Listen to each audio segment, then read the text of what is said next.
Well, all right, kiddos, it's time to sharpen up those edges and grease up your chains. We are going to live it up with mountain life. Dropping in 5, 4, 3, 2, 1.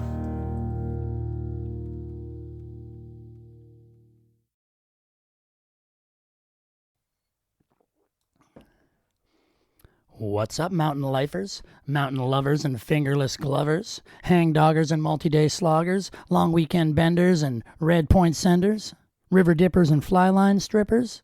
Okay, that's enough. This is a Live It Up with Mountain Life podcast, which you already knew, and my name is Feet Banks. You probably knew that too. But did you know I might be immune to technology? Or not immune, but maybe invisible?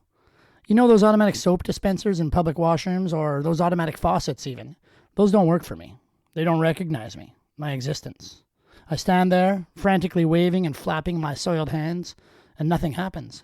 And same with the new bathroom scale, the one that's supposed to magically sense your body fat density ratio via a complicated algorithm based on, your weight, the age you entered, some unknown factor it discerns through the soles of your bare feet. Not my feet. Doesn't work. Works on the child, works on his mother, works on the cat even. Not me. No density. I'm not there. Same with automatic doors. Those open for me, but way, way late. Like my nose is almost on the glass when it suddenly realizes I'm there. Am I like a vampire, casting no reflection in the mirrors of techno-guck we've built our civilization on? Maybe that's a little bit dramatic, because some technology does register me. There are thousands of dollars of tech working right now to capture my voice. But even that freaks me out. What if I finished a 70-minute conversation with today's guest, Fly Fusion magazine editor and master of all media, Derek Bird, only to discover that something had gone awry, that the machine hadn't turned on or had just refused to cooperate? It happens. But also, it's really only digital technology I seem to have issues with. The bearings on my skateboard roll just fine, my climbing cam still cam, and my nuts still nut. And maybe that's the point. Maybe that's why we like a lot of the sports we like. There are no computer chips in my skis, no digital fingerprints on my climbing rope, and at least, so far, no AI in my fly rod. Which is important because, as mentioned, Derek Bird is on the show today, and he's a fly fisher and a bunch of other things. But before we dig into that, we better take a moment to hear from our supportive and kick-ass friends over at Jack Wolfskin, makers of sustainable outdoor clothing, gear, and footwear. Hey, mountain lifers, do you know about Jack Wolfskin? For almost 40 years, the Jack Wolfskin name and paw print have been a symbol of their trailblazing spirit and regard for nature. Inspired by an expedition in northern Canada way back in 1981, they've led the pack with innovative, eco-conscious technologies, a commitment to social responsibility, and forward-thinking outdoor apparel and equipment designs. If you haven't seen the Jack Wolfskin paw print before, it's because they've only just completed their newest den here in North America. Jack Wolfskin will see you in the wild, wherever that is for you. Okay, and let the record show, even though I kind of hate 90% of the advertising industry out there commandeering our eyeballs and our ear holes and using all sorts of trickery to sell us stuff we don't need, often with money we don't have, I do appreciate Jack Wolfskin's support because without them, we wouldn't be this far along in the pod. And we are, in fact, coming along. This month marks the 2-year anniversary of Live It Up with Mountain Life. And for sure, we're still figuring it out as we go and always trying to get better and trying to get better guests. Eileen Goo, hit me up. I do know myself, co-host Colin Field from out east, and the entire Mountain Life team are super grateful to you, the listeners, for sharing your time with us on this Live It Up journey. So thank you. I know there's 69 million other podcast options out there, and I really appreciate you being here with us. And on that note, let's get into it. Derek Bird is on the show today. Officially, he's the founding editor of Fly Fusion, Canada's dopest fly fishing magazine, but he's also a TV personality and producer, the mastermind behind the International Fly Fishing Film Festival. How's that for some alliteration? And he's also a deep thinker, a great conversationalist, and I had a lot of fun talking to this guy because we get into some heavy ideas and also some dorky magazine editor stuff. It's not all about fishing, I promise. So let's do this. Awesome. Derek Bird, the editor of Fly Fusion, and the subtitle on the mag is The Soul of Fly Fishing. Let's start there. What does that mean to you, the soul?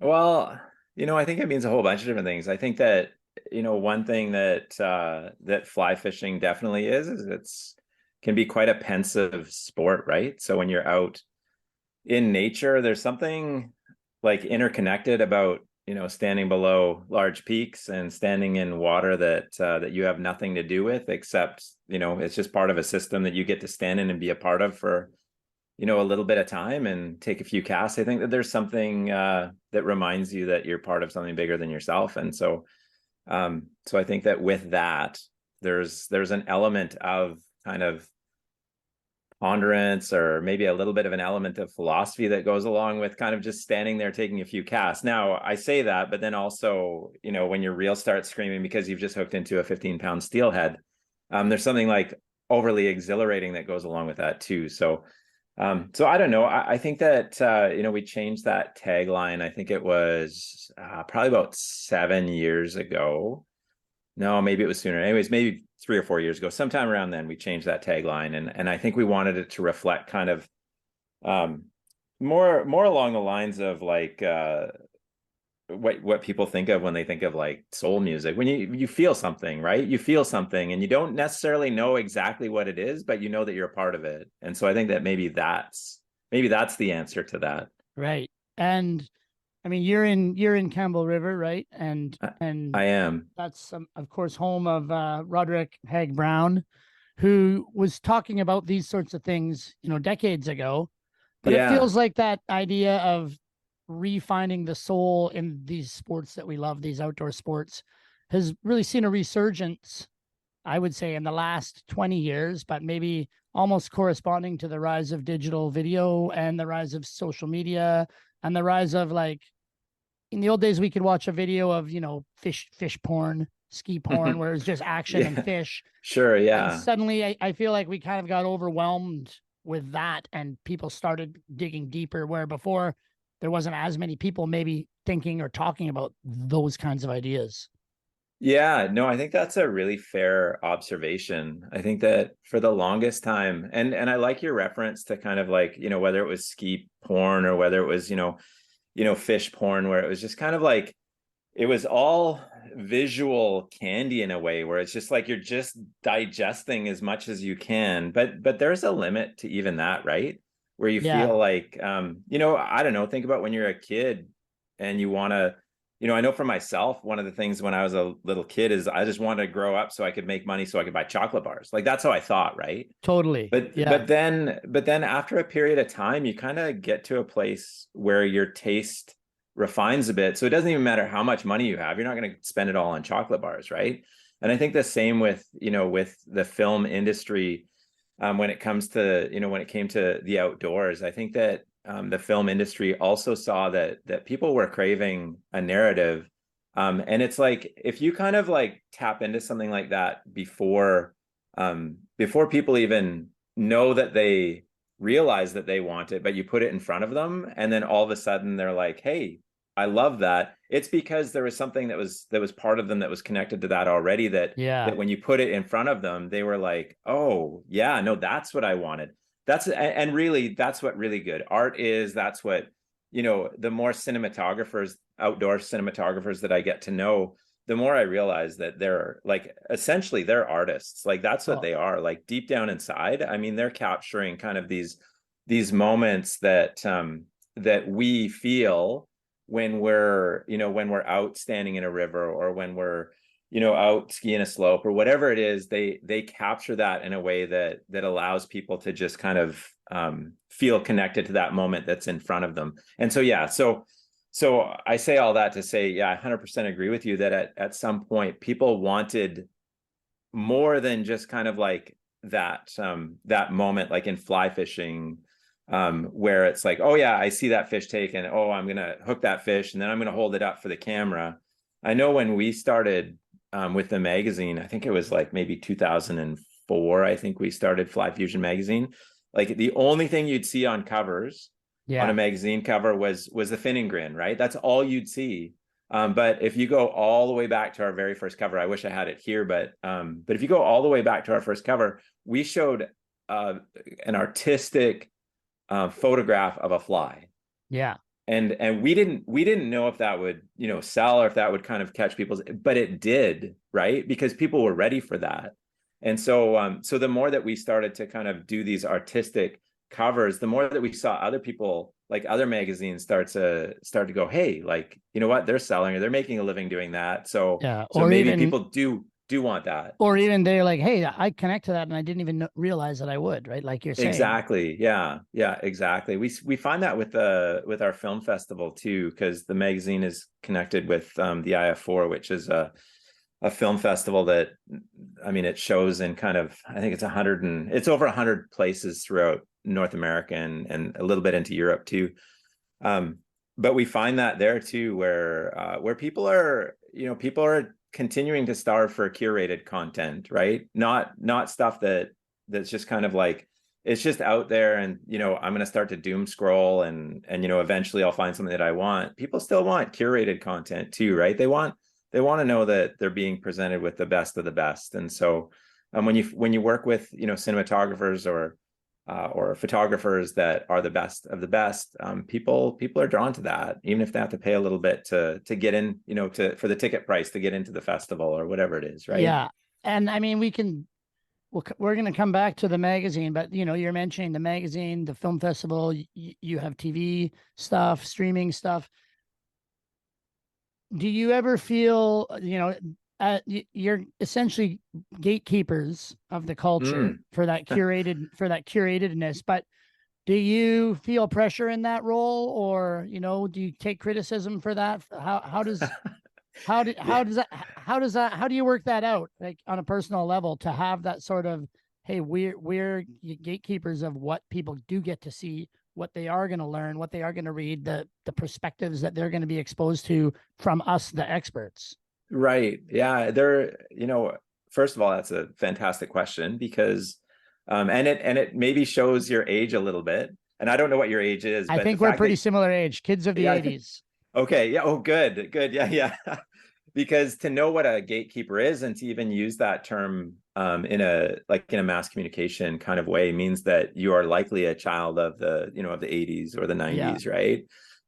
Because back then we could only get content really that was curated for us. It was very hard to go out and find kind of your own content. Mm-hmm. And so yeah, there is pressure for that. I think especially in today's age, right? Where it's like, you have a lot of free content, and some of it's really good, right? Like some of the free content, like some of the cinematographers that go out and have their own YouTube channels and stuff, they're doing really, really, I would say like maybe the top 2 or 3, they do really good work. And yeah. And so, what's the difference then between them and, say, somebody that we find? I think that maybe the difference is just simply platform, right? Where it's like you're going to get the top of YouTube, but then I would say like the top of YouTube is, are people that have been kind of like filtered and time tested and have been through the ringer as cinematographers or as writers or whatever, right? Yeah. They've kind of been through it. They've faced the punches more than just kind of like some Joe Blow sitting in his chair at home with Cheetos all over his shirt, kind of being angry about, something he didn't like on the internet. They've learned how to face criticism from people that maybe they respect, right? Which is really, really hard to do, like really hard to do. And so I think if you've been trained in that, I don't think it's anything natural that happens as part of kind of like humanity. I don't think anybody wants to put themselves forward for any type of constructive criticism, even, I think is very difficult. But anyways, that said, I think that being kind of a curator of kind of today's content, I think the biggest thing that goes along with that is that those of us that are part of like Fly Fusion, we also feel like we're part of facilitating community as well. because, because people do show up at our film festivals and they're all in the theater at the same time, and people still crave that too, right? Which is amazing that Yeah, that's the warmth of human connection. Like there's an old philosopher called Munsterberg who talked about that in film in general. And it's like if you and I are sitting in a theater and we both gasp, when a fish takes a fly, or we both laugh, I've heard you say we both laugh when somebody falls on the side of the riverbank. The fact that we're responding in the same way to the same thing is yes. is a soothing feeling that I'm not alone in this world. Other people see the world that I feel, that I see, and it actually calms our psyche down to keep us out of this paranoid state of what do you call solipsism, right? And it's basically just like, yeah, the world that I see is the same world that you see, so that's comforting to me. Yeah, and not to doom and gloom it, but I do think that and not that it's a buzzword, but we hear a lot, nowadays about, mental health issues. And I'm not saying that I can reduce kind of all mental health issues to like, to one kind of avenue of solution or anything like that, but I do feel like the more interconnected that we are, and it doesn't have to be, it doesn't have to be just kind of walking out into the community and saying, here I am. It can be Yeah. like, finding an outdoor community that you can plug into, right? Yeah. Like, and finding that there's people there that are going to, when they're sitting watching a film, that they're going to gasp at the same time, or, smile at the same time, or laugh at the same time, going, oh yeah, you know what? Other people are on this, this sphere called Earth, and feel the same way that I do, right? And know that, that sometimes life is amazing, and sometimes it's crappy, and sometimes, but we have the capacity to deal with both, right? And Yeah. so I think that, being part of community, and I think nowadays too, we're really, really good at kind of like of for lack of a better way to put it, we're good at kind of like projecting kind of the bat signal of self, right? Like kind of putting self way out there. I don't think we're as good at kind of going, well, how does the self or the individual look in terms of community as well? And I think that we need both. And I think that when we find a balance to having both of those, like who am I, and who am I in context to my environment, and who am I in context to the community that I live, when you have all of those kind of firing on all pistons, then there's something healthy about that. And sorry, I feel like we're, here we are talking about, fly Well, fishing the no, it's magazine, perfect and then here I because am. But yeah, I think that, yeah, I naturally go philosophical and that's all and right all that. because So this is, we're Mountain Life. We're an outdoor podcast.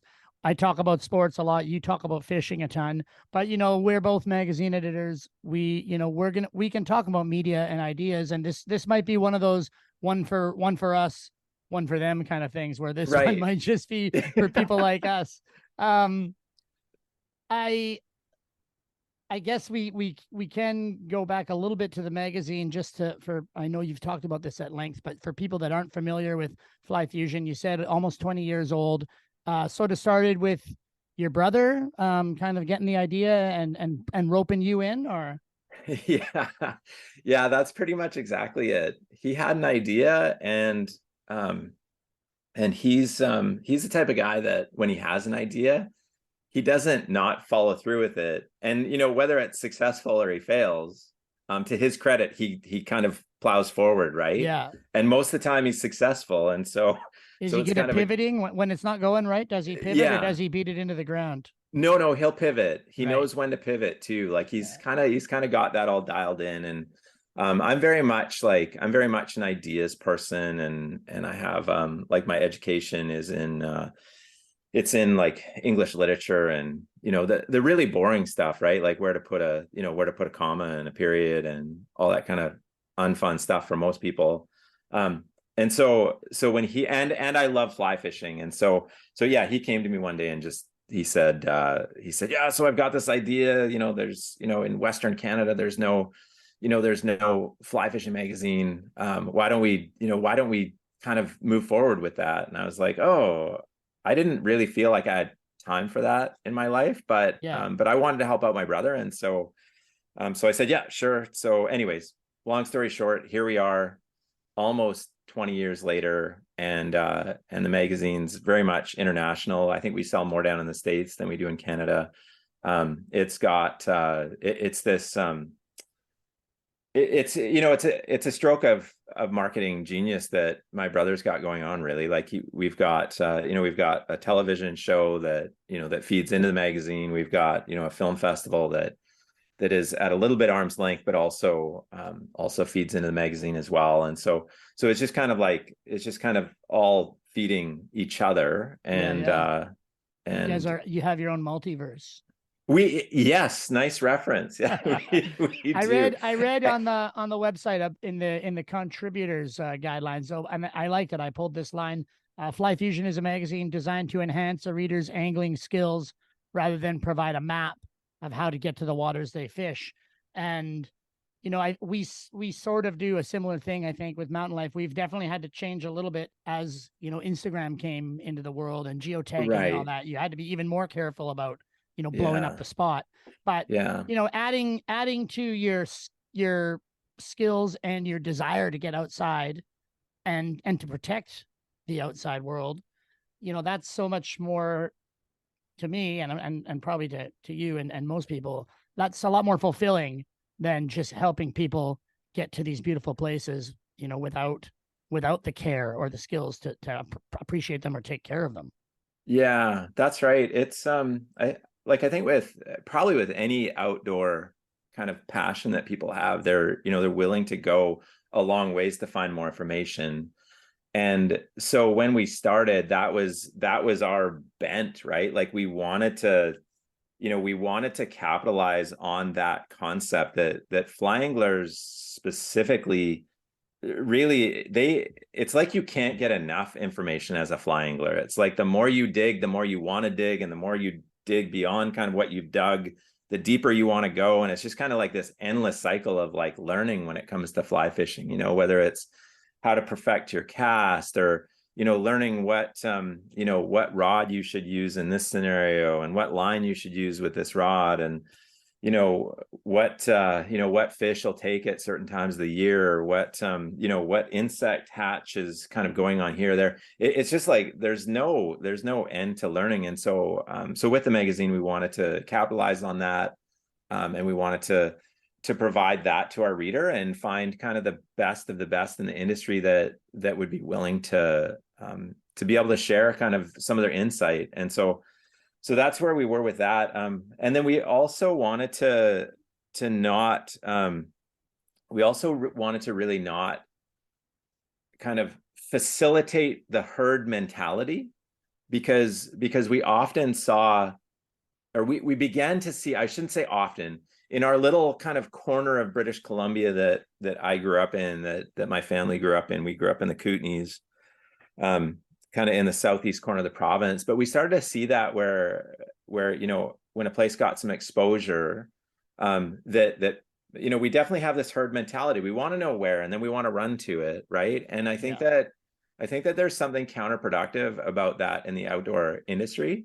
Now I say that, and I realize that I'm being a little bit hypocritical when I say that, because some of our filming, you can't not kind of highlight an area when you're showing everything about it. I know that one thing that we try to do when we're filming is, if it's not an area where a lot of people have gone to already, that we won't say where it is. Yeah.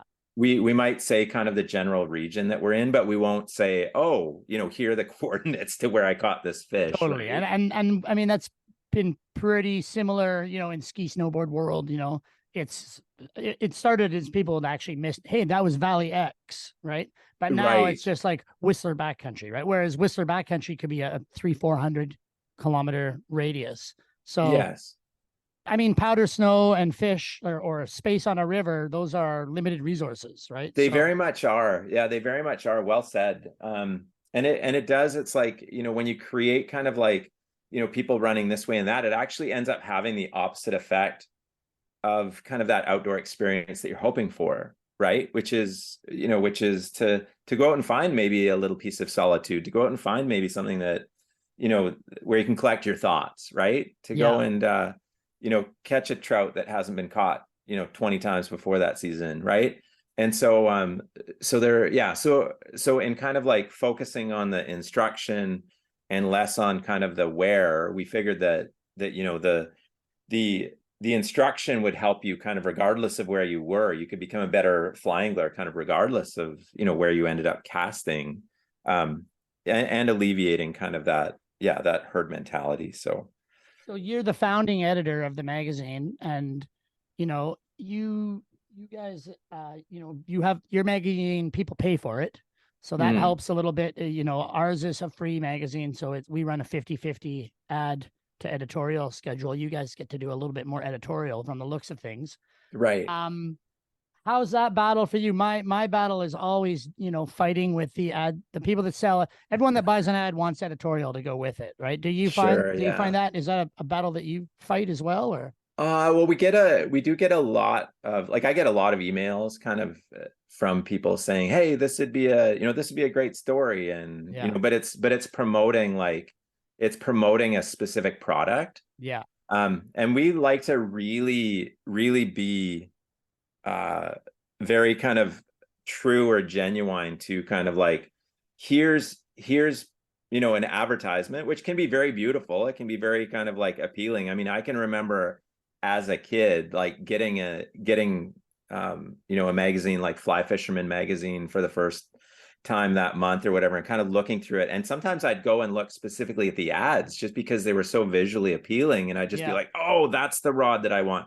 Which I'm sure that skiers as well would know exactly what I'm talking about, because I know like some of the people that have done ski magazines and stuff too, and their ads were very visually appealing as well.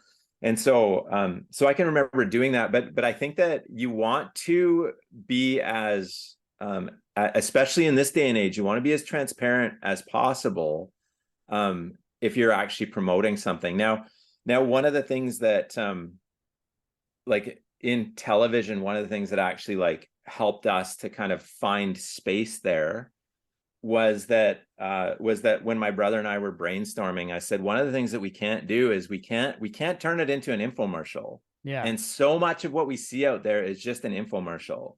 It's Yeah. like, here I am fishing with Billy Buck on, from Billy Buck's Lodge, and we're using, and it was all about that. And we were like, no, we can do this in a way where we can still, where I think that sponsors are even ready. And this is kind of years and years ago, but where we were like, no, sponsors would be ready to like to get rid of that, Yeah. right? And just kind of allow the products to shine for themselves, right? And I think with fly fishing or with ski or whatever it is, probably the best thing you can do when you're when a film is happening or whatever it is, when you're showing the product and it's just happening kind of naturally, that's, I mean, to me, that's kind of like, that's gold for everybody, because then people in fly fishing go, oh, this product, I've seen this place, this place, this place, and this place, and it's not just these guys that are using it, it's also those guys that are using it too, but they're not going around stopping Yeah, kind of the, and nobody seems like they're selling it to me. And I feel like most brands nowadays are pretty up to speed on the fact that if you have a trusted outlet, you can trust them to, that the ads will work, but it's going to yes. work in a way that the community isn't going to see right through the BS. That's right. That's But what about exactly it. gear? Gear is a whole different beast, right? What do you do when you Oh. get gear that you just don't like? That's too good of a question, because it's hard for me to answer. Except I will answer you honestly. There have been it's like way too good of a question. There have been times where I've said that I won't review a product, Yeah, because generally we want to be pretty positive in the review. There's new stuff totally. coming out all the time, and you want people to be excited about it. But then there's also a credibility that you have to have as a as a outdoor journalist or whatever it is, right? Yeah, Where it's like, as soon as you promote crappy gear and someone goes out and buys it, they're going to be angry at you. well, and that's the thing, you have a responsibility in that, right? And so definitely there's been stuff that I've gotten, where I've actually like, where I've just had to Yeah, email the person and just say, you know what, like, we we Yeah. can't promote this. Here's And a some advice on how to fix your gear. yeah, exactly. Well, the crazy thing is, especially in this day and age where there's more information that's like, super readily available, Yeah.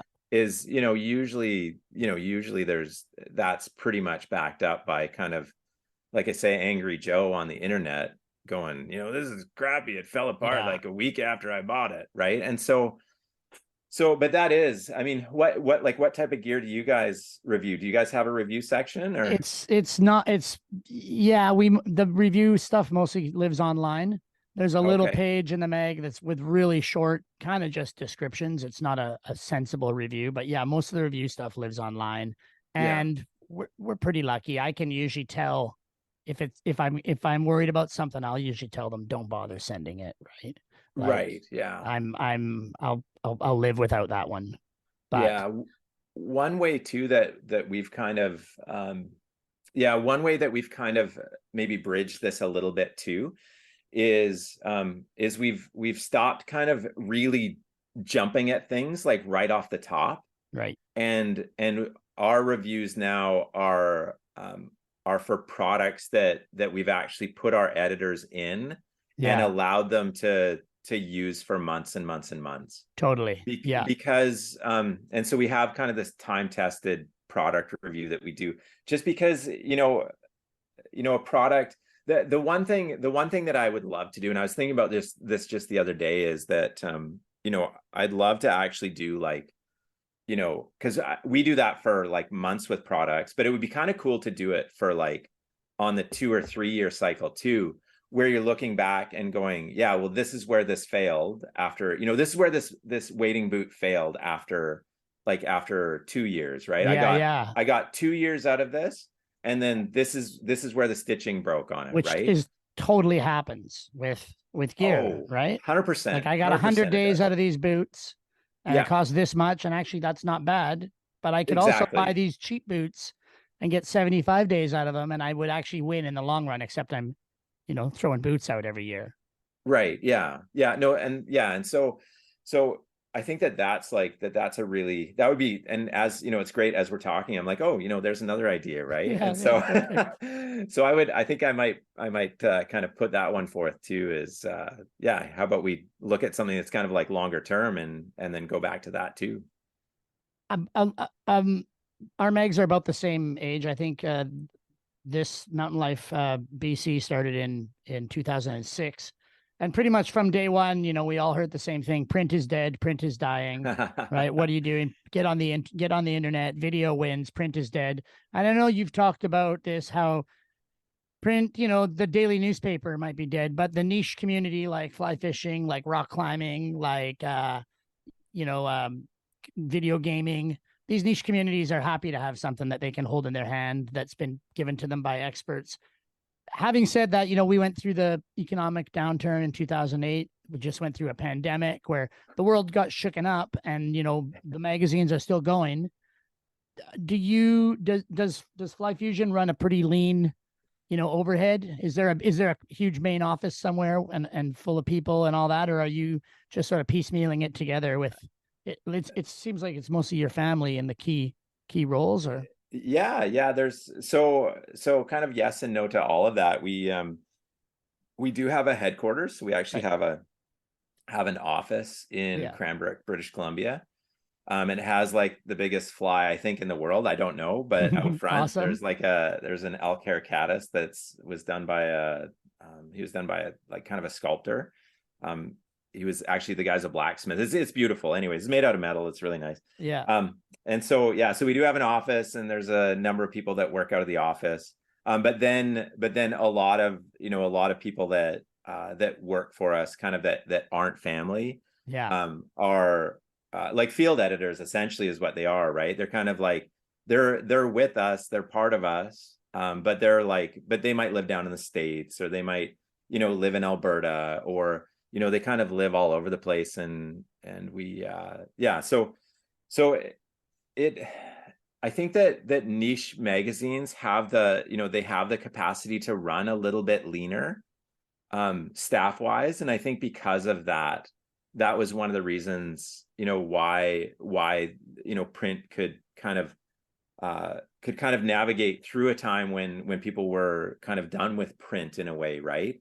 And so yeah, so anyways, I think that's kind of, yeah, that's kind of where I'd kind Yeah, of end yeah. that one is, yeah, yeah. I imagine it's probably, maybe, hopefully, uh, office space is cheaper in Cranbrook than it is in Whistler or Yeah, well, Squamish. I I hope suspect, so. although I think like all places, I have a feeling that all places in BC have gone kind of the Whistler way It seems of, crazy. Like, yeah, there's oh towns I would man. never want to live in, and the home prices there are ridiculous. And Oh yeah, like yeah, because yeah, there are communities in BC that I would say aren't real like like kind of destinations yeah, where you can spend a lot on a starter home there, that's for sure. But just because of BC, crazy. right? Yeah. I mean, you mentioned the roots of the Meg come from recognizing a space in Western Canada, and then also you have a lot of American readers, international readers. Mhm. Has there been a struggle to sort of maintain that Canadian feel as the Meg grew to a wider audience, and try to keep it from being Americanized? Yeah, I think that, so yes, I think that we have, like, there has been kind of that struggle and that line that we've kind of been kind of tugging back and forth on all along.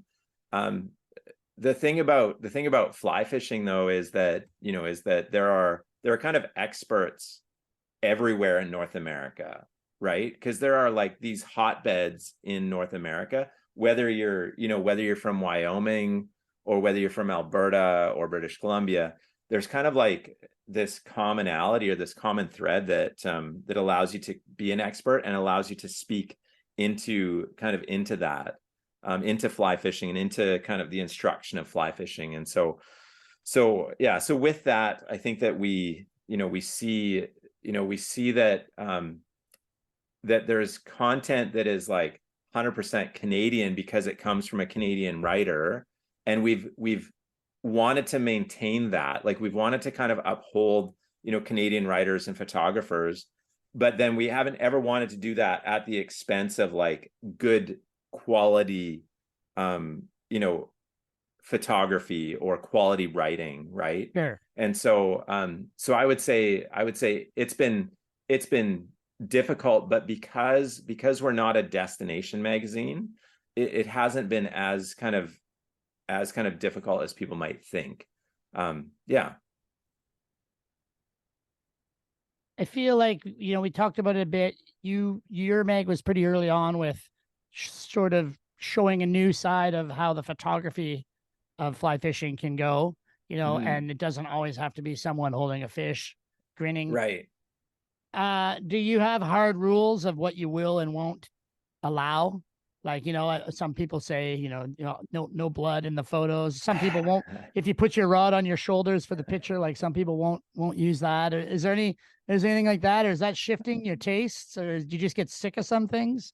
I think with that, I don't know if there's like, I think there's like rules that are written down, kind of like the Ten Commandments, and then there's ones that are like the Ten Commandments of photography or whatever. But then there's also ones that are just unspoken, Yeah. where it's like, yeah, no, we would never ever publish, Bobby just kind of with his fingers through the gills of the fish, his blood's dripping Yeah, down, yeah. But if you go back in time, that's most pictures from Well, our and that's past. exactly what it was, right? Yeah. But there's kind of like, as time progresses, there's a new ethos, right? That kind of goes along with fly fishing and new culture, and that kind of generates, as it moves along. And one thing that's come up, I would say, in the last maybe 5 to 7 years in fly fishing is, it's like we've gone from, you know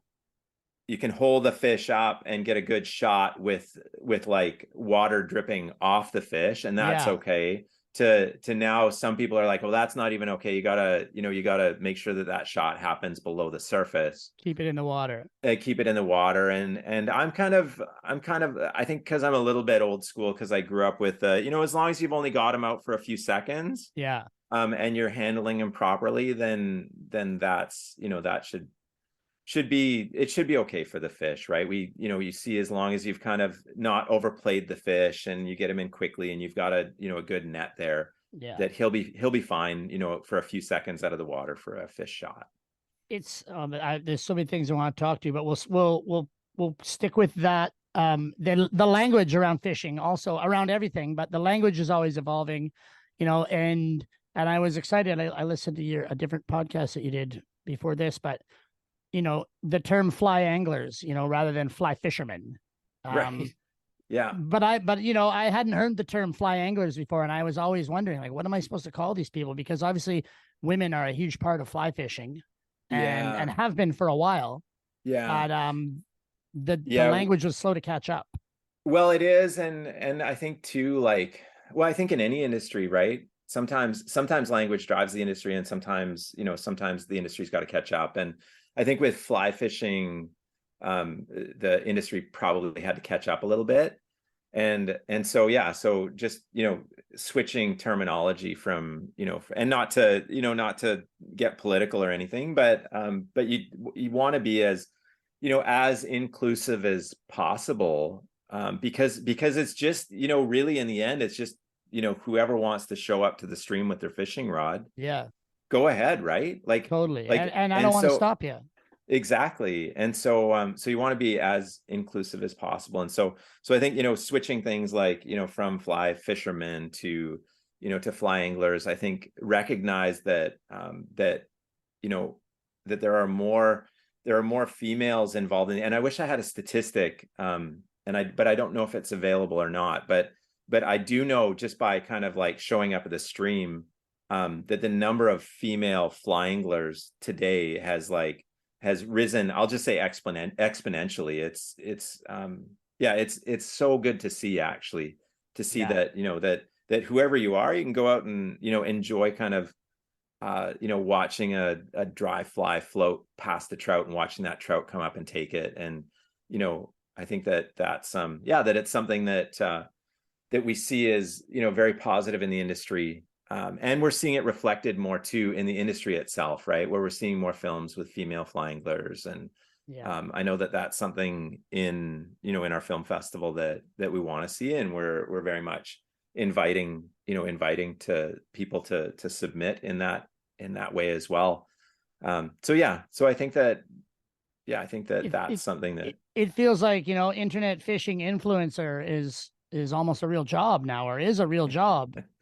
Yeah. And of course, there's always going to be a segment of dudes that are going to be like, oh, a hot chick fly fishing, like that you've actually got a leg up. I'm sure compared to my fly fishing feed, it could do a lot better regardless of the fishing. But oh, Feet, you're walking into some of the hottest water, I think, right there. I mean, I know it's a real thing, you're though. taking touch points and you're just tossing them out there. The same thing goes with skiing. The same thing goes with all these sports, though, right? Like there's a marketing ethos that's old school that some people think is unfair to the talent or the athletes or the fly anglers, based on those old school ideas of aesthetics and marketability, right? And it's still a thing. It's changing, hopefully, but oh man, you've I mean, we could spend a whole podcast just talking about this, and I'm sure you'd get 1,000 angry emails and 1,000 that were like, yeah, go Feet. No, of course. But yeah, with something like this, I think that one thing that that my brother and I did a number of years ago when we were I was writing the film, and he was producing it. But one thing that we did was, it was featuring a female angler. I don't want to say her name or anything like that, but of course. It was featuring a female angler. And I said to him right from the start, I said, let's not talk about the fact that she's female. Yeah. Let's just, and this was when it was a big deal to be a female angler. I said, let's just do it like she's just another angler. Right. And I think that, I'll love the time when we get to that space, because I think that that's a healthy space to be at, right? Where it's just like, regardless of, whether and really, really more clicks or more likes. I mean, Yeah, maybe then you get to be an influencer, whatever you want to say. And I've been thinking about that. I had this line that had I been on Twitter, I would have tweeted this, but I'm going to say it first on your podcast because I had this line that came to my mind the other day. I think that all influencers lead, but not all influencers are leaders, Right. right? And so I think, with say I can talk specifically to fly fishing with, say, like fly fishing influencers. um some of them stumbled upon it maybe accidentally or maybe because of how they looked or whatever. But the truth is that some of the best anglers that I fish with are female, and some of the best anglers that I fish with are male. And that's how it is, right? Yeah. Like there are, and some people make a big deal of it out of it. It's like, oh my goodness, like she's such a good angler. Well, why wouldn't she be a good angler? Yeah. Right? No, Like, exactly. And it's important, like, to have a female guide, right? And have that in a story or in a video. Like, that's important because, you can't be what you can't see. And so some young girl sees a female guide and is like, hey, I'm going to be a female guide when I grow up. But that young girl's going to see that she's a female guide without anyone drawing attention to the fact that it's a female guide. Right. So exactly. you get the good Exactly. without the hoopla or the, hey, I'm trying to sell you some waders. Check out all of our female guides or whatever. Right. Right. Yeah. I think that's one of the biggest, testaments to kind of this, I would call it a revolution that's happening in fly angling, kind of with the droves that are coming to the pastime. I because I've known I'll call them female pioneers. I've known some of them. I've fished with them. I've worked with them along the way. And to have people who will come to me and they don't know that I know, that person, and they'll say things like, a young lady might come to me and say, oh, like I fly fish today because of her, because of so and so, Yeah. and I see Yeah. that she's featured in your magazine sometimes, thank you. Right? Like Yeah. to hear things like that, it's like, well, regardless, I think that we, as human beings, we like to make a mess where messes don't have to be. Do you know what I mean? And sometimes there are messes and we just have to recognize that. But when you hear kind of like a person like that, so where say like a female pioneer is kind of like they're just doing their thing, right? They're just out, maybe they were, raised in northern BC or in Alaska or whatever. And so they don't know that they didn't know that, in Yeah. the 80s you weren't supposed to be a female fly angler or whatever. Yeah. And Yeah. they were just out there doing their thing. And because they're doing their thing and it was put out in front of other people, now there are other female anglers that are doing their thing now too, right?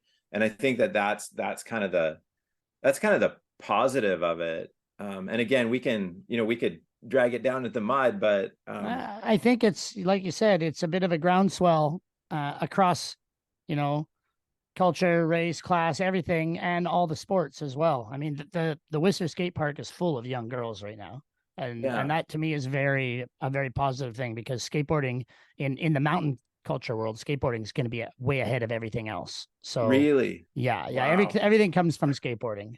Um, Okay. because skateboarding influences snowboarding, and then snowboarding influences skiing, and then those both influence the companies that support mountaineering and all that. So yeah, the Okay. aesthetic of skateboarding is the root Right. of mountain culture, I think. And I guess you could maybe tie it back a bit more to surfing, but Yeah.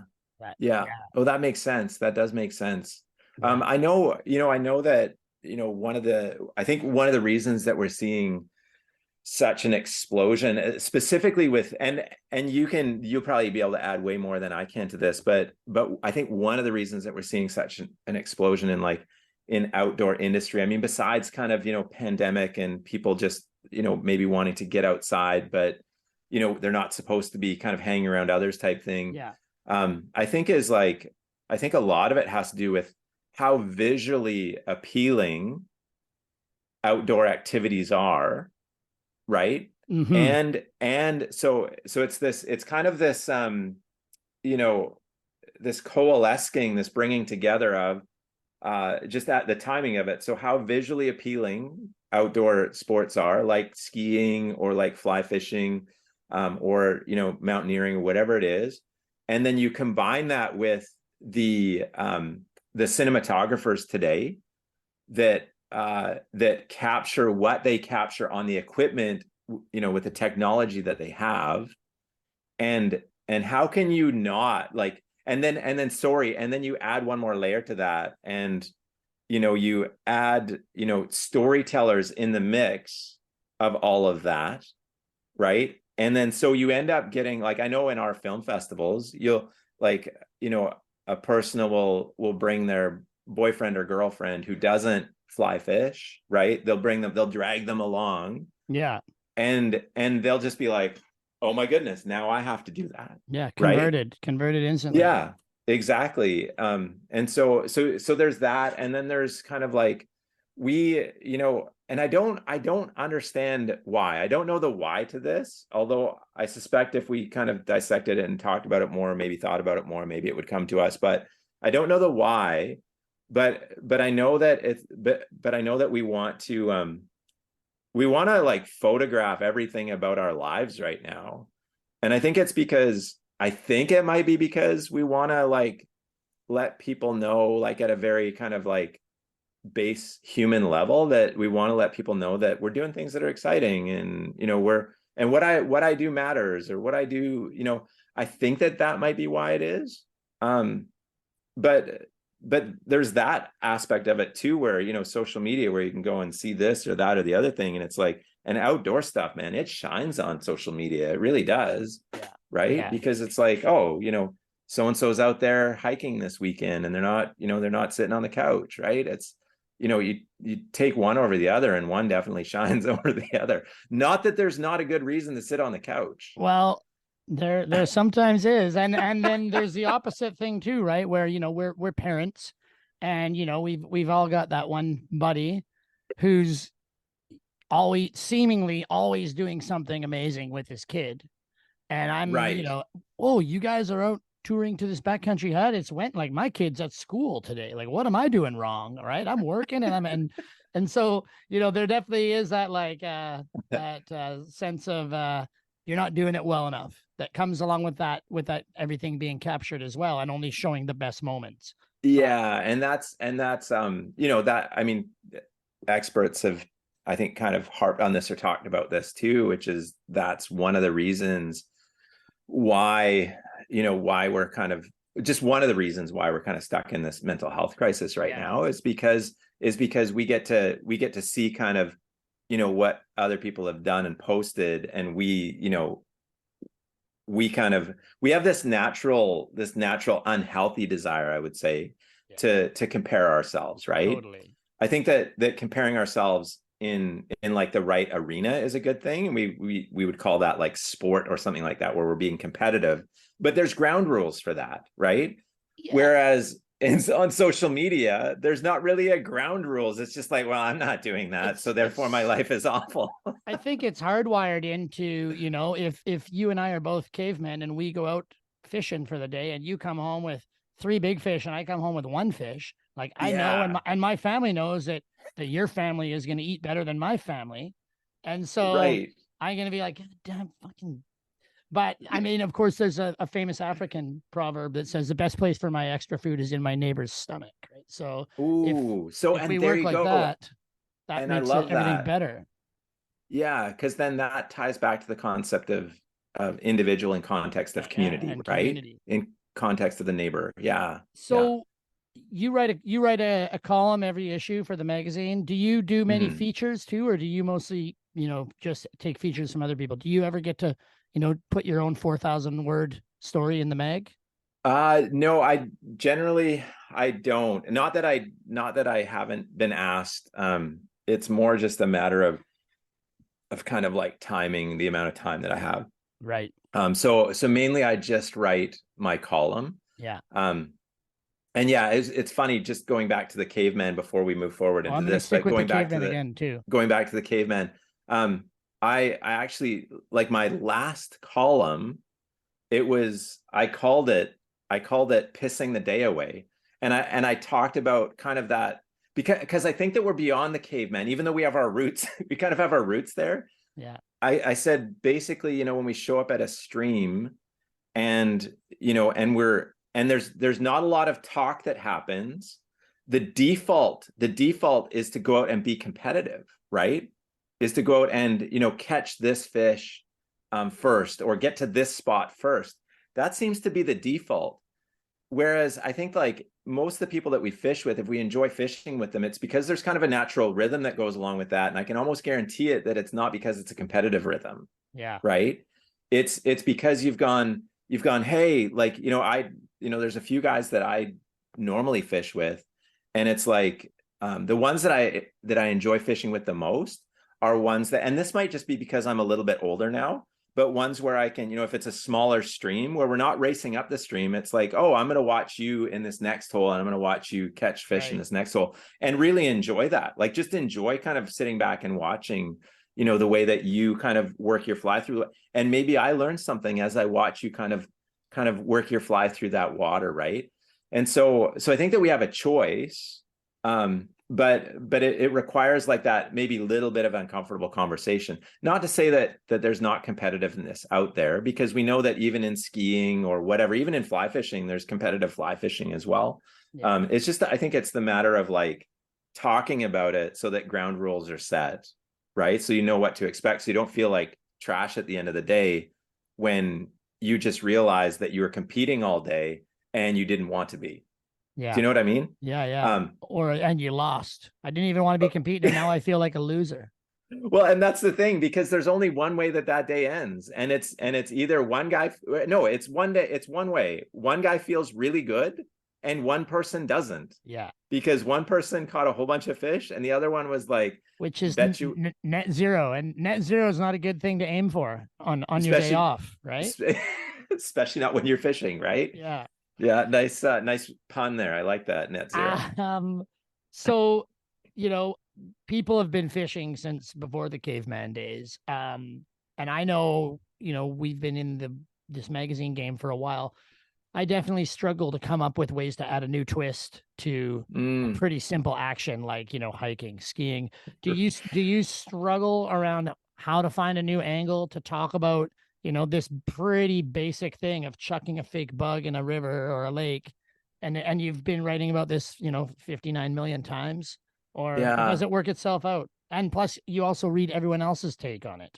Right. Yeah. I think with me, like for my personal column, I actually don't find it that difficult, because like there's two columns in the magazine that aren't like, that basically aren't instructional.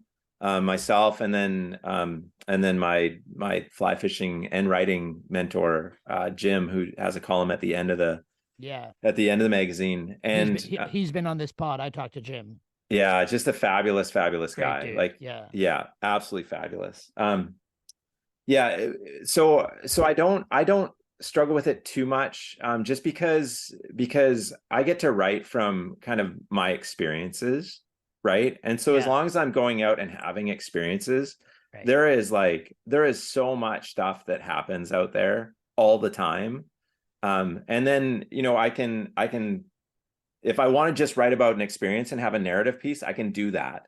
If I want to like combine like 2 or 3 different ideas and then come up with more of a philosophical piece, I can do that. Right. So for me, I think there's kind of like this endless kind of like, just this endless ability to write about kind of whatever topic that has to do with fly fishing. So that, but I can see that like there are some aspects of it, right, where it's like how do you write about this fly rod, right? And there are certain reviews that I'll write that are more difficult to write about, right? Because how do you write about this in a way? Because nothing, like not even a topic that's been talked about 1,000 times is cliche. And you know this as somebody who's, you know, a writer and somebody who asks the questions that you do, because you ask really amazing questions. But you can like tackle something 1,000 times, and it's not cliche if you come at it from a different angle. Yeah. Right. And so I do find it a little bit challenging at times, you know, to say write about Yeah. maybe a fly rod, right? Even though there's different, there's different flexes and deflection, which mean two different things. There's different flexes and deflections in a rod, and different grips. But and then companies will come out with new technology every once in a while. It's not like this rapid kind of like we found this new Was it fiber or for a whatever. while where every year there had to be almost a completely new rebuild, or they didn't feel like they were doing their jobs?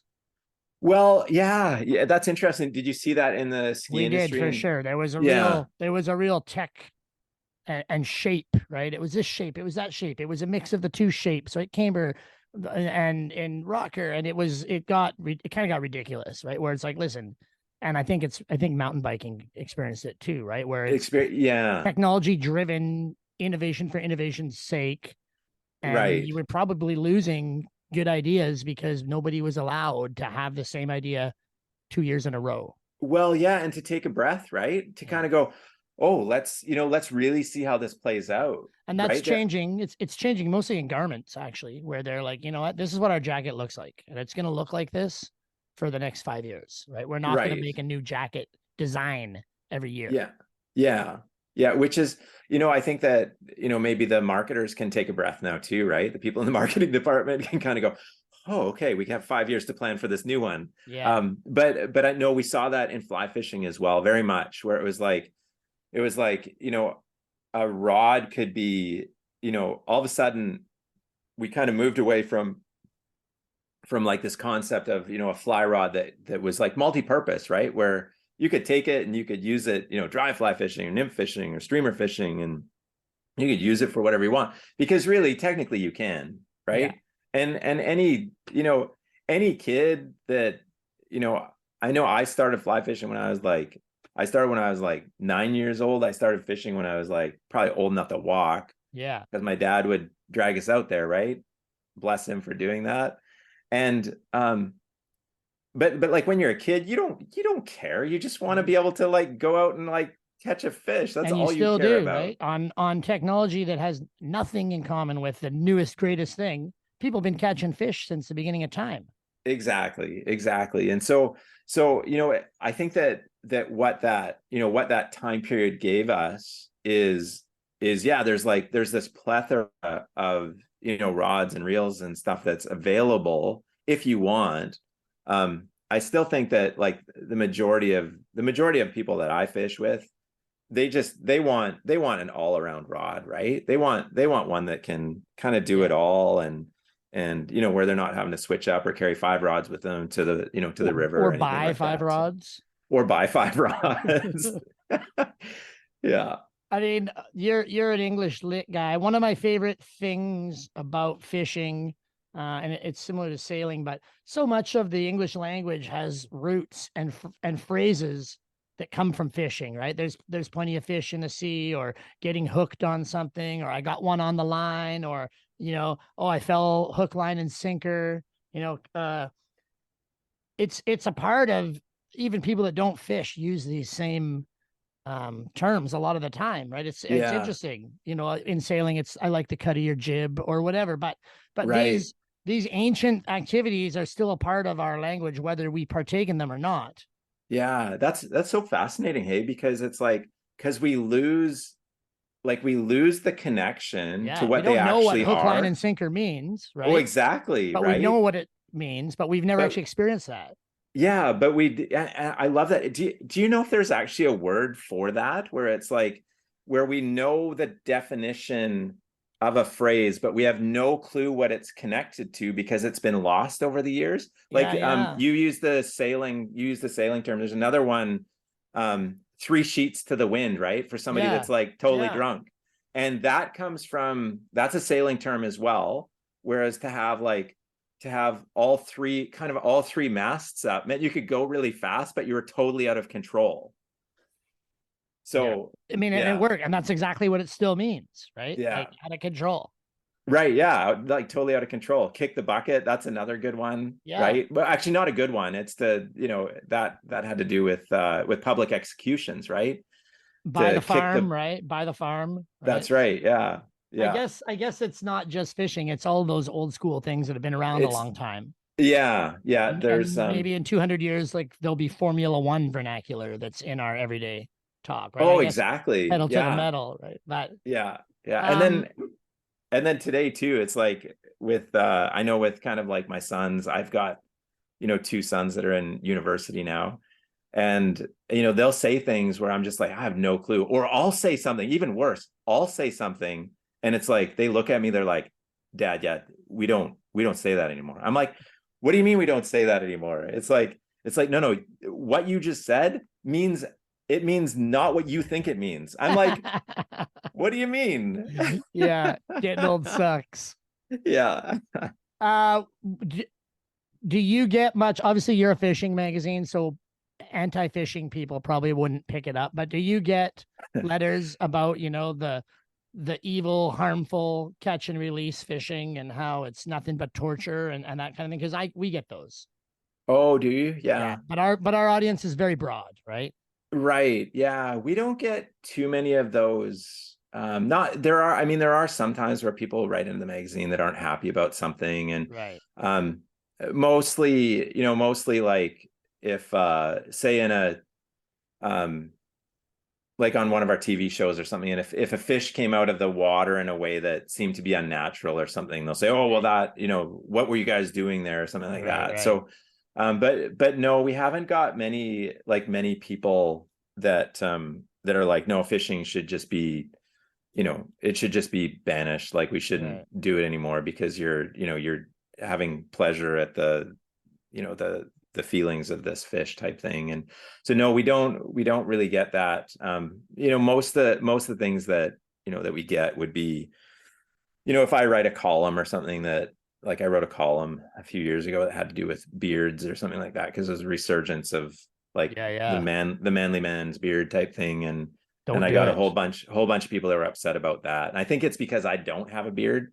Well, And you're going to live longer. I'll tell you that right now. I can't find the study, but there's a study out of England.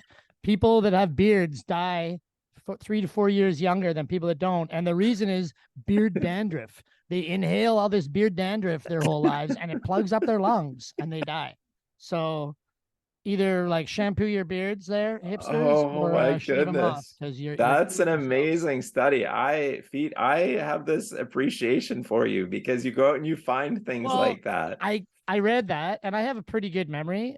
So I read that and then I remembered it. And of course I can't find the study again. So Right. it's possible that I made it up, but also I'm not Yeah. that smart to make up something like that. But even if you did make it up, It's I totally still true. would if you made it up, it's amazing. It's an amazing statistic. Now I have to figure out how that's going to balance with the fact that I'm left-handed, and apparently left-handed people die before, like they don't live as long as people who Right. are right-handed.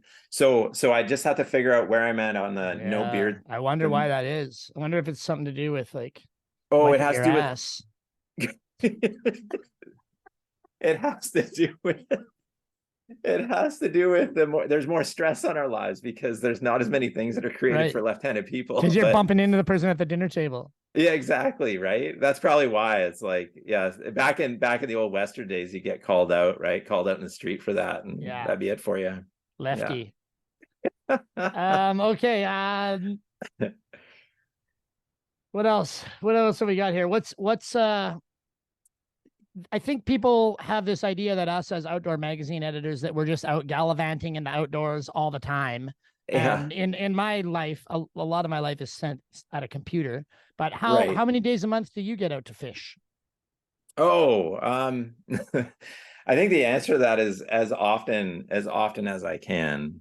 Yeah. I'm not full-time editor for the magazine anymore. I was a number of years ago. I was full-time, and I think when I was full-time with the magazine, the truth is I was actually getting out fishing less. Yeah. Although sometimes I just grab stuff from the office and I just be like, hey guys, I got to go test all this gear. And then I just head out. And those days I loved. I Yeah. absolutely loved Yeah. those days. And I loved the days where, there were definitely times where it didn't feel like a grown-up job. Do you know what I mean? Where it was Yes. like, where I'd have like a rod company that would call the magazine and say, yeah, we're heading to Alaska, or we're heading to Montana.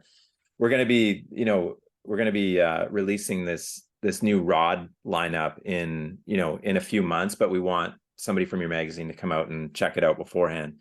And so I'd go to a lodge for like a week, right? And just kind of fish with that rod. And that didn't feel like it was amazing. It didn't feel like a grown-up job though, because there I was just fishing. Yeah, totally. The magazine comes out 4 times a year, right? It does, yeah. Yeah. So yeah. Could you imagine putting out a monthly magazine? Like how does anyone even do that? Well, yeah, I think that definitely with fly fishing, content would have to take a hit. If we put it out every year, I don't think there's enough, there's enough people in our space that could, where we could fill the pages every month. But that's not to say that people don't try or it's not done. But for us, it works. Because of the other things that we have going as well, right? Right. Do you ever eat fish? Do you catch fish and eat them? Oh, not if I can help it. No, I like, and my wife often criticizes me because I live on the West Coast. Yeah. And so I'll go out, like I'm a trout guy at heart, right? Just because I grew up in the Kootenays. Yeah. But and I would never keep trout. I just catch it, take a picture, put it back in the water type thing, or put it back and let it go. But yeah, sometimes my wife says, well, you're out coho fishing, or you're out, pink fishing or whatever. Just bring one home so we can eat it. You know how much those cost in the supermarket type thing? Yeah. And how long they've been there for, right? So I'm like, no, I can't. I don't know. I don't know why. I think it's because, back to the very start of our conversation, you talked about, the multiverse, and I'm more of a, like, if I were a superhero, I definitely would not be a Hulk. I would be more of like a Spider-Man kind of superhero. Now that says a lot, or that makes me sound like, oh yeah, no, I'm not saying that. I'm saying if I was, because I'm a little more like of a feelings person, as opposed to just like raw man. And and with great power comes great responsibility. Exactly. Yeah. And so I just don't like killing things. I don't like killing fish. I don't like gutting them. And then I'm not a really big fan of like the taste of fish either. So right. So what's your favorite animal that does eat fish? Because you see that all the time out there, right? Oh yeah. Wow. My favorite animal that does eat fish. Yeah. I almost said my wife, but my wife is not an animal. She's, a very beautiful human being. Because she eats fish and she likes it. Right. I suspect that I can tell you what the most hated animal that eats fish would be, and it would be a seal. Yeah. It would be seeing those seals come into the bay when you're fishing for like sea run cutthroat or something, and one shows up and it's like, oh, that's it for the day. Yeah. I another thing, I hiked into this other spot the other day where it was just like, it took me a lot of effort to get in there. And I always thought like my worst nightmare would be like getting into the spot and actually seeing somebody else there, because I never have, right? It's always like, but I got in there and I saw this family of, I think they were a merganser duck. Is that right? Is a merganser a duck? I think. Yeah, anyways. It is. And they were like swimming all over the hole. And I'm just like, well, that's it for like probably half an hour. Now I got to wait. I got to hike to another spot and come back to this one. So anyways, my favorite animal that eats fish, I don't even know. Oh, I know. My goldfish. I have a koi pond out in the back of my house, and they're my favorite. They eat little fish. Well, they eat like components. I think that the fish, the meal that I give to them, I think is made up of some type of other crushed up fish. I think if you let it go in a pond, it would eat everything in there. So they probably do eat fish. I think so. Yeah. You talked about growing up in the Kootenays, BC, in the 80s, kids our age, you weren't you would get bored, but you weren't really allowed to be bored. So that's how you ended up discovering things like fly fishing, or this love for whatever it is, building forts, reading. It feels like, do you think your kids are probably a little bit older, but it feels like children aren't able to be bored anymore. And we're going to see culture is going to take a hit, because I think a lot of the best discoveries come from a bored kid trying something. Yeah. Yeah. Wow. That's so insightful, Feet. Like, we, so I am like infinitely like blessed on so many different levels to grow up in the 80s and not to romanticize the 80s because They were tough. there's a lot about it, that especially growing up in small town BC in the 80s. Where did you grow? Oh, you grew up in So northern northern BC. BC until I moved to Whistler when I Yeah. was 12. But like in my town, the grade 4 to grade 12 was the same school. So you'd Right. be, 9 years old, and you'd be walking past a smoking pit where two dudes in jean jacket vests are beating the We're just hell out of feeding each each other. other. Oh Right? yeah, yeah. Yeah. And that, yeah. And man, like you saying that, I'm like, oh yeah, like how many times, like, so I had to catch the bus, like from elementary school. I had to go and wait out in front of this high school to catch the bus because I lived out of town. Yeah. And I can't tell you how many days that, that was the public spectacle, was just seeing like, two teenage guys just feeding each other, right? And Yeah. blood everywhere. And Yeah. so it was, it wasn't a, not to romanticize it, but the one thing I think that could be romanticized about that era, and I've talked about this a little bit before on other podcasts, but like my parents were free range parents, man. Like they, we grew up on 5 acres. They sent us out, and it was because my mom didn't want us watching cartoons in the morning, right? Just because not because she hated the cartoons, but because she hated like how we were after we watched the cartoons, right? Which was just sluggish and like, what do I do now? Right. And so so she hated when we did that. She would always just kind of like send us out. Well, what do we do, Mom? I don't know. You go out and figure it out. Yeah. And I tell you what, being like, I grew up with 2 brothers and then, neighboring kids on neighboring farms type thing. And we figured it out. We were climbing trees. We were building forts. When we were at the age to kind of spread our wings a little bit. And I don't even know what age this was, but I think it would be like, I think nowadays people would like look back and go, oh, that's irresponsible parenting. Yeah. But I think at like probably 10 years old, my older brother and I, we were riding our bikes to a lake that was probably 5 kilometers away and spending the day there. Yeah. Right. And I realize that it's a different age, and I understand that. And there's, we're aware of kind of all the evils that are out there as parents. But probably one of the greatest evils that we do to our kids nowadays is we put them into a room and we put some type of device in front of them, and we think that we're saving them from the evils that are out there.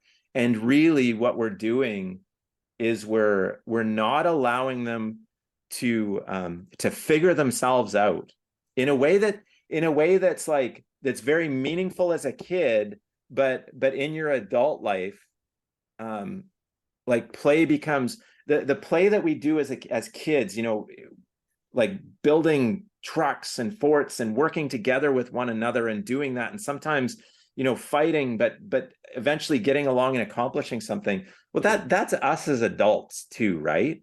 Like, really, I mean, we just play at a bigger scale. And if we can't do that when we're kids, if we think that putting a kid in front of like some type of a device, or like in gaming, I don't mean to pick on gaming, but like they're accomplishing something that's already pre-structured, right? And so they don't get that same kind of like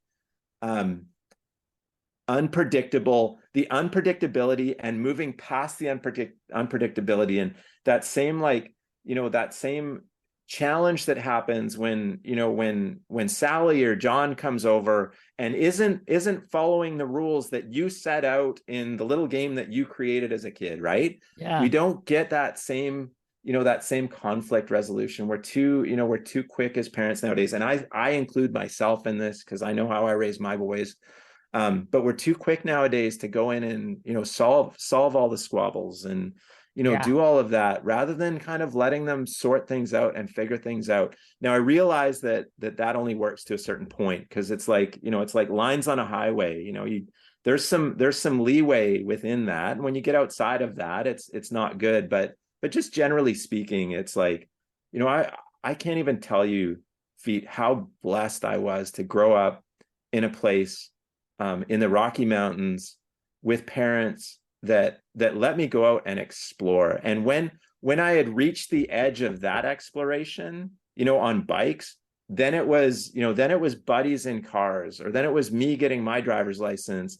And you know what I wanted to do? I didn't want to go out and, and, do something that was self-destructive. I wanted to go out and fish all day. That's what I wanted to do. Find a new lake, find a new stream. Find a new lake, find a new stream. And, there were things that I did that were scary about that, but I learned my boundaries there too, right? What streams I could cross and which ones I couldn't. Yeah. I learned that the hard way, but you learn those things, right? I think if you're bored, that's a window for you to go find a passion, right? And even if it's just sitting in the corner and reading a book, right? Exactly.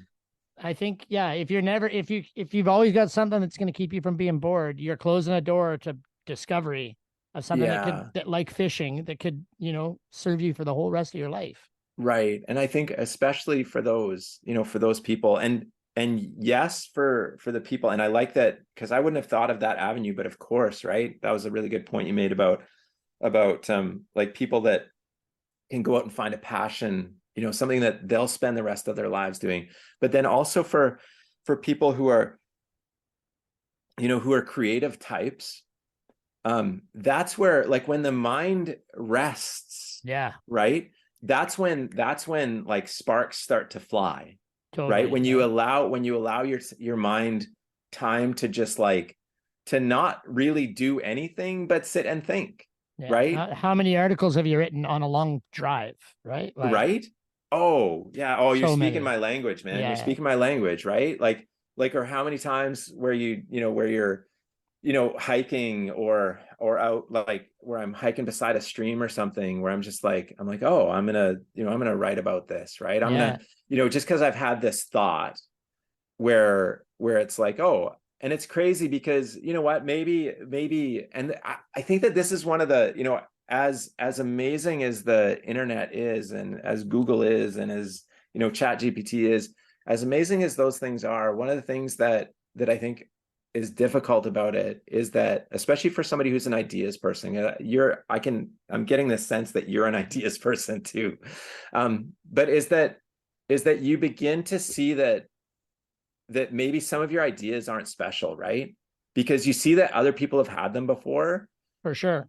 But the thing is that I think if you didn't know that other people had that idea before, then it's kind of like you're walking into something for the first time going, oh, I might be, remember as a kid when, and sorry, I need to finish my thought, but remember as a kid when you'd be out hiking, and it might only be like a kilometer from the house, but you would think you're the deepest in the forest that you've ever been. And you had that thought, maybe I'm the first person to stand on this piece of ground right here. Right. Yeah. And I think as an ideas person, that's important too, right? As a creative person, where you're just like, maybe I'm the first person to cross this, this river the way that, I'm crossing it, or to walk on this piece of ground, or to have this thought.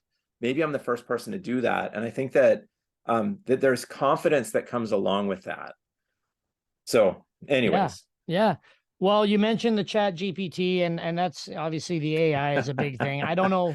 It hasn't been able to write my magazine column yet. I'll tell you that. I definitely tried. I gave it a chance. Did you? Yeah. Yeah. My hope is that because they're making AI starting to make commercials, and there's a marketing a big agency that's only going to do AI. And of course, once you've filmed or animated a car driving across a volcano, it can just as easily drive down a street, and it's going to save millions of dollars and put a ton of people out of work. But my goal is hopefully the AI is going to reveal to us that we don't need marketing at all, because everything's out there. We know what we want. If we have an idea that Mm. we want something, we can find it. We don't need to be sold actively.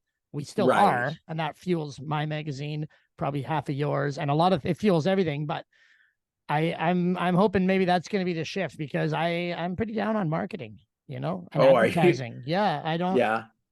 Are We know and what is we there need, right? right? Yeah. I think that we know what we need. I think that it's because like I'm not a marketer by any stretch of the imagination, but I kind of envision like good marketing. I envision as Yeah, like somebody standing in a place that that's able to speak a message in a way that's like that's congruent with who they are, right? That I think that where marketing has kind of come is that we become what's the word? We become ingenuine about our voice, right? About words. We become ingenuine about it. And we were like, well, anybody can speak a message and kind of like sell somebody on something. Well, maybe that's true, but that's not, maybe that's kind of the bastardization of marketing, right? That's kind of like um what I would get tired of as far as marketing. What I find appealing is when somebody with a voice is saying something that I connect to, and I yeah, like yeah, that. or I do. inspires. And I mean, Yeah. having said that, like, I literally, before we put this podcast out, I'm gonna have to lay down a message from the sponsor of the podcast, Oh, I see. who pays for this to happen. So I'm probably Right. shooting myself in the foot here, but Yeah. yeah, One. I'm thinking more like television ads, the ads on my Right. Instagram feed, the stuff that pops up before a YouTube video. Like, I need zero of that. We do not. I understand that it pays for stuff, but it really Yeah. adds no value to anything. Well, yeah, yeah. Although I have to say that like and I'm not, believe me, I'm like I would love to be ad free. I would love that. Yeah, I think it's But a 2 or 3 generations down the road, maybe. right, but I think that like too some of there are some ads where I'm just like, "Oh, this is brilliant." Like I think all the way back to the 80s. I don't know if you remember Canadian Tire commercials in the 80s, but there was that one where there was kids playing pond hockey. Do you remember that? No, Oh, okay. Oh, it was brilliant. Absolutely but you're brilliant right. ad. There are ads that are actually short comedies, and there are ads that are uplifting, inspiring films. Right, the Super Bowl ads are usually um, the high watermark of the year for Right. advertising. Right. Yeah. Yeah. Yeah. All right. Yeah. Maybe I So, have to rethink my hatred of ads, but well, I don't know. I think a hatred of ads is, if that was something you're gonna like hate, I mean, if I that mean, if that's where you're projecting your hate, project it on ads, man. You just keep going with especially that. It's kind of like if you're especially gonna cheat death, right? If you're gonna hate ads. perfect. There we go. And especially if the ads are generated by AI. I think I'm gonna really hate those ones. Oh my If goodness. if Oh no one's yeah. even got a job. So now it's like something computer generated is trying to sell me on something. See that Yeah. I'm not going to be happy about. Yeah. Yeah. All right. We'll start winding it down here. As a long time. Oh no, we can't wind it down. We need to talk about last summer on the Sage. So Yeah, you wrote a that's right. romance. You wrote a romance fishing coming of age novel. How did that come around? Was it inspired by I Know What You Did Last Summer, or? Yeah, 100%. No. But tell me about this. When was this? I tried to buy it. The local bookstore said I have to go direct through you. Oh, do you have to go direct through me? You can Yeah. buy it on you can buy it on Amazon.ca. It's Oh, there. okay. Yeah, and then through Fly Fusion Mag too, flyfusionmag.com, it's there as well. Yeah, whenever I put a foot forward with this novel, I never start with the word romance because it's still, as many females as are involved in the industry right now, Yeah. there's still a lot of males, Yeah, but no, there but is that's the word that's jumped out at me, right? oh yeah. Yeah. Well, it's definitely there's definitely a romantic relationship that happens in it. It's a coming of age novel about a 17-year-old kid. And really, like a lot of it has to do with what we were chatting about earlier, Right, which right. is, it's about a 17-year-old kid who it's his last summer fishing all the streams that he loved fishing, that kind of nurtured him and that he grew up fishing. It's his last summer before he heads off to university, and he's trying to figure out how to make sense of that in his mind. Right. And in his youthful naivety, he's wondering, whether he'll ever be back to fish those streams, because he feels like once he's left kind of the small town that he's grown up in, that he probably won't ever come back. And so how did you just wake up one day and be like, I'm going to write a novel, or how did that happen? No, it's funny because I should know exactly the years, but I started to have this idea probably in 2010. And then I started to have this idea and I was like, oh, I should write that one day. But then I always thought, oh, there's like 1,000 people, better than me that could write it, type thing. But the idea never went away, and it just kind of kept coming back, and it kept getting bigger and bigger. And then I'm like, you know what? If I don't write it down, it's not going to go away. Yeah, right. Yeah. Or maybe worse, maybe it will go away and then part of me will die with it. Right. And so that's kind of where it came from. It was a lot of the stories, a lot of the pieces of the narrative that kind of structure the entirety of the novel are they're somewhat, loosely based on things that happened to me while I was growing up, kind of in the Kootenays. And it's not really supposed to be that, like, it's not biographical in any way.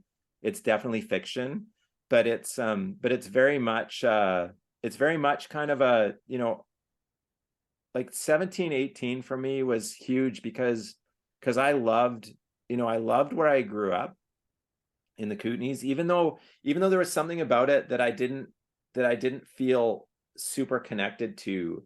But it was kind of the rednecky kind of culture that I didn't ever really connect with. But I very much connected with the outdoors kind of concept of the Kootenay culture. And so it was kind of this reconciling in my mind as a youngster of like, how do I go out and kind of make a difference in the world? And I make a difference in quotes, right? How do I go out and make a difference in the world and still remain true to kind of my hometown, right? How do I, will I go off to university and still, and lose myself? Will I go off to university and will I be able to figure out what to do with my life? Will I, all those questions kind of that we have as we kind of transition in life that I think are universal questions. I think they're all part of the human experience in some way. And how old were your kids when you wrote that novel? Your kids were a bit younger than the character in the novel? Yeah, they were. They were probably in grade, I would say grade, they were in, maybe around that age, actually. So did they read it? What was the review? Well, the thing is that my kids have not read the novel. They know about it though? They do. Yeah. I have had a number of other people that have read the novel though, that have come back to me, like that have kids, and like a few of the responses that I've gotten have been, oh, my kid doesn't fly fish, but now he wants to start fly fishing. Right. There was one of my friends who read the novel to his kid. His kid was, I think 13 at the time. He was kind of reading a chapter a night to him. And then I went fishing. I took his dad and his son fishing one day, and the son said to me, "Oh, Mr. Bird, that was like the best novel that my dad and I have ever read. It was amazing." And so now he wants to fly fish too. And yeah, so the novel basically serves the same purpose as the magazine, but took way more work. Yeah, in a way. That's exactly it. Yeah. I'm excited. I'm excited to read it. My son's 14, so okay. I'll read it and fire it over to him. Speaking of books, though, is there a book that you think is, if somebody's never read a book about fly fishing, and it doesn't need to be an instructional book, it can be, more of a philosophical thing, but is there one book that you recommend people read if they want to start reading about fly fishing?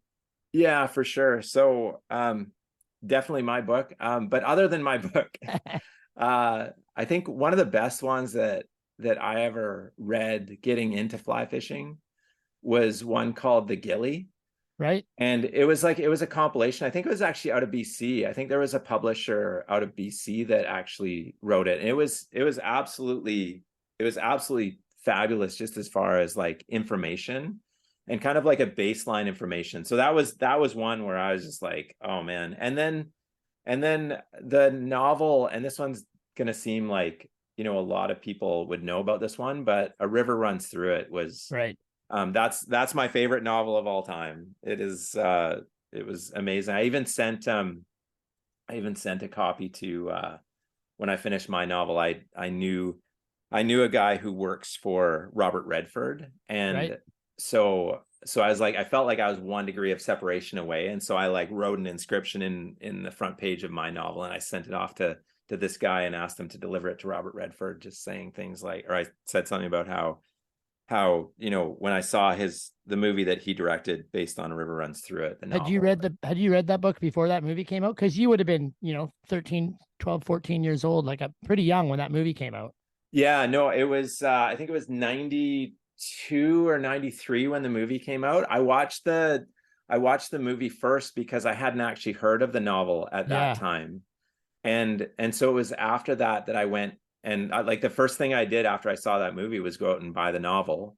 And then when I read it, I fell in love with the novel even more. Just because of there are certain aspects of that novel that are just poetic. It's just poetry, right? It's yeah. Awesome. Yeah. As far as a freelance writer that wants to get a story in Fly Fusion or any magazine, any tips, easy tips or tricks for the young writers out there? Yeah, for the young writers out there. Yeah. So number one, learn your craft, right? Like learn your craft. I didn't say craft. I didn't say learn your craft. Learn your craft. Learn that too. Yeah. But know how to write. And part of writing is, discovering your own voice, meaning you're not trying to sound like somebody else. You're just speaking, and you're portraying things that know where commas go, and know where apostrophes go and where quotation marks go. Like, know those things, which they're not actually that hard, especially after you finish after you finished high school, when you've been forced to learn them in whatever it was, elementary school. When you actually sit down, it's not that hard to figure out what it's all about when you have to know it. So know that stuff. And then make sure that you're aware of, I think, and you'll resonate with this, Feet, but know who you're sending your story off to. Yeah, read some Fly Fusions before you send a story to Fly Fusion. That's like such a common piece of advice, just because I get things that that I have to reject, and it's not because they're not a good writer, it's just because they didn't take any time to actually get to know our magazine. Yeah, or you just pitched an article that we ran last issue, the exact same article. that exactly, right? Yeah. And so it's kind of like, well, get to know kind of. Yeah. And then I would say, if possible, find somebody that can be a writing mentor, right? Like, find somebody that's, in the outdoor industry that knows what they're doing, who can mentor you a little bit, right? There's little tricks, like, knowing how to write a proper query, and, knowing how to sell an idea, knowing how to find a good idea that, if you have a mentor, it's not, it's not as complicated as people think it is, right? And most people, I feel like most people are happy to help, right? Especially if it's exactly. if for someone like me who spends, however much of the last 30 years on a keyboard, I can write you a fairly lengthy email full of good advice in minutes, right? Right. So don't be afraid to ask people questions, right? Yeah. Yeah, no, exactly. Yeah. What's an easy tip or a key piece of gear or something that a beginning fly fisher, fly angler should know or have? Really easy. Make sure that you, like, if it's just kind of like first time and you're going out and buying new gear, you don't have to go out and buy the most expensive gear. Especially if you don't know if you like it yet. There's lots of entry level stuff, and make sure that you match. This is really, really simple, but make sure you match the line weight with the rod weight. All right. Otherwise, you won't enjoy fly fishing because you won't be able to cast properly. So I think that's really, really straightforward and really simple. And then use, when you're first starting, use patterns that are like general attractor patterns, because it's hard to be good at fishing hatches right away, like knowing exactly kind of like how to fish this pattern or that pattern. Make sure generally fish are going to take like they'll take a muddler minnow, or they'll take a prince nymph, or they'll take a hare's ear, or they'll take an elk hair caddis, like stuff that's really like, that's well known out there, but it's well known for a reason. And it's because there's like, there's these certain patterns that just produce like kind of wherever, whenever type thing. What's the worst thing happening in fly fishing right now? You can plead the fifth if you want. You can plead the fifth if you want. But yeah, you seem like a pretty happy person. Is there stuff that just makes you shake your head though? Well, maybe if I can, so I can, I'll say one thing, but I'll address it maybe not as necessarily the worst thing, but it's like, it's something that I see is like, something that hopefully people from my generation and from like the generation who's above mine can speak into the younger generation without sounding preachy. And it's because I think that we, like, anybody who arrives at fly fishing kind of arrives there with, with a different story and with a different, maybe with a different mentality, but there is kind of like this general culture around fly fishing that's, that's very respectful of its environment. And that's just very, very respectful and wants to be part of what's going on. And so I think that one of the things that I see that's a little bit different nowadays, with kind of like this onslaught of a new generation that's attracted to the sport, is, and I haven't coined this phrase, and I probably shouldn't talk through it until I've thought through it and maybe talked about it with a few people, but I'm going to say it anyways, just because why not, right? We're talking through it right now. Why not? So I think that I feel like people that arrive at fly fishing just because of because of Instagram or because of something that they've clicked on online, I might consider them kind of like a fly-angling orphan in a way, and not to use orphan in a negative way, but a lot of people in kind of generations that came before arrived in fly fishing because of maybe a family that they grew up in, or because of somebody that they respected, like who is a close family friend, or something like that. So there was already mentorship that was built into that, mentorship and kind of a stewardship that was already built into that. And I feel like if you arrive at fly fishing kind of just through a screen, and then you just go out and do, that there's kind of a greater culture that you might miss as a result of doing that. And so I would just say, make sure you connect with your local fly shop, and make sure you when you're out on the water that you're cognizant of some of the ethics that might not be kind of things that are written down.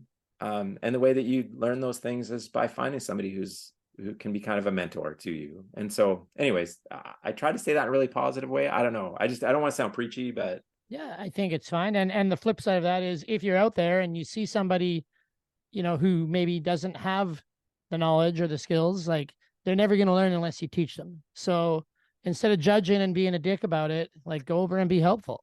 Right. Is that going to be the name of this podcast? Instead of judging it? we there's a few names we could pull out of here. Know your crap, learn your crap. I don't know. I get it though, right? Because, like we said, the river's a unlimited resource. So it's tricky. But if people are going out anyhow, you better make sure they're going out with the right mindsets. Yeah. And it's mindset, it's mentality, it's and I guess I'm glad that I'm a trout guy at heart, but when salmon season comes along, I often just reel up and head in the opposite direction, because it's a clown show, man. I mean, you can imagine, we're in Squamish, we're an hour from Vancouver. Yeah. So it looks like the line to the top of Everest some days down there at the river. Yeah, it's an absolute, like, freshwater salmon fishing is turned into I don't know any other way to put it, but it's like, it's very much I mean, for the most part, right? Like the rivers that are accessible, Yeah. boy, they get hit so hard, and there's not and I know it's not just fly anglers, there's there's gear people there too, but I go and fish those rivers after after salmon season, because I go and find trout and stuff like Yeah. that, and boy, the shores are disastrous, and it's just we have to be stewards, right? We just have to be stewards of of this resource that we have, and we shouldn't be kind of just throwing things around and leaving things kind of on shore, and anyways. All right, last question. Since you're 9 years old, you've been throwing a fake bug around on a stick. What do you love? What do you love so much about fly fishing that keeps you excited to go out again and again?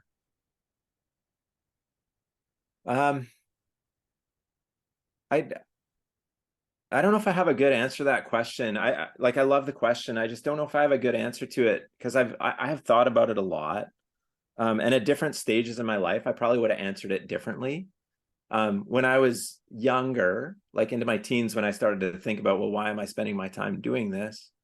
It was just kind of like, it was just what I did, right? It was just like, I loved it. There was this draw that was kind of bigger than almost everything else in life to me. There was just this draw to it.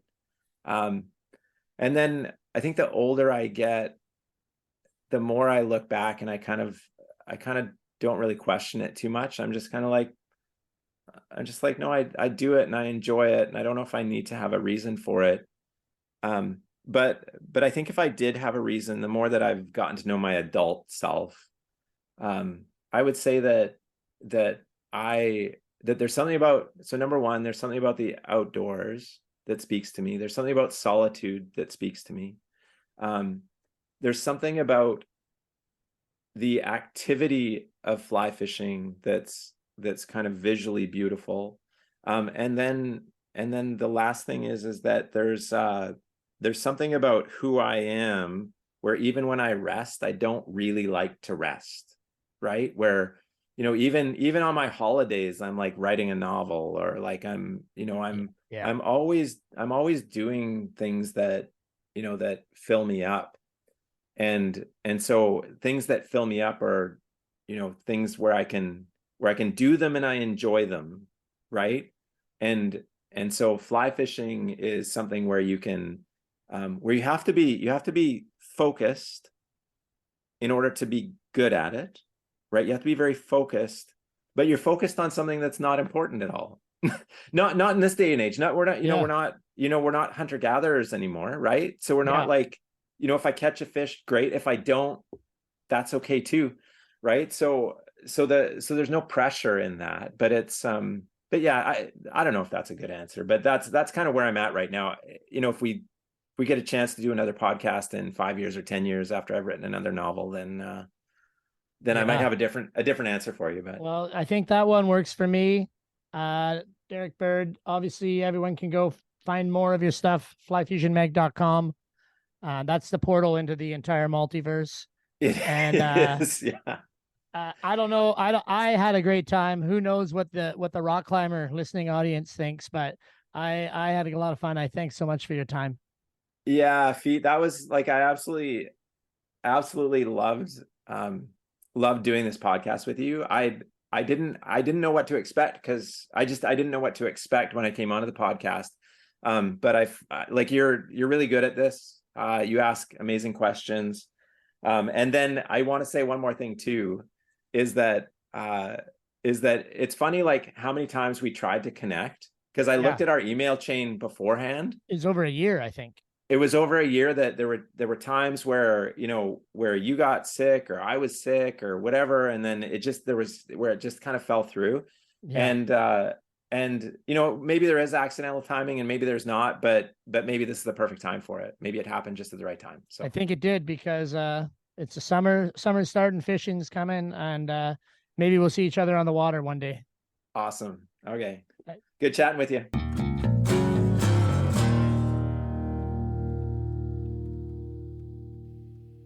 Well, all right. Kind words from Derek Bird. Thank you, Derek, for taking the time to do that. Longest pod ever. I just realized that was substantially longer than any other pod we've ever done, but that's kind of fitting for the 2-year anniversary of Live It Up with Mountain Life. So thanks for muscling through that one. I hope you enjoyed it. Thanks for all your support on this pod and of the Mountain Life magazine empire. Be sure to check out mountainlifemedia.ca for all the latest news and stories from across the Mountain Life universe, as well as the Mountain Life store, which is on there, where you can get the 20th anniversary gear. You can get the old school posters, swag, great art up there by Stu Mackay Smith. And other than that, thank you to Shirai Rules for the voiceovers off the top, 2 years and running now. Same with Adrian Gendro for the guitar licks. I don't think we're going to change those anytime soon either. I'm perfectly happy with them, and I hope you are too. If anyone has anything to say about the pod, I'm going to open up the emails here. Feet Banks at mountainlifemedia.ca. Feel free to drop me a line and let me know what you think, or if you have contact information of somebody you'd like to listen to on this pod. We're all in it together, mountain lifers, so take care of each other out there. Have fun, be safe, and please obey all fire bans and leave the campsite better than you found it.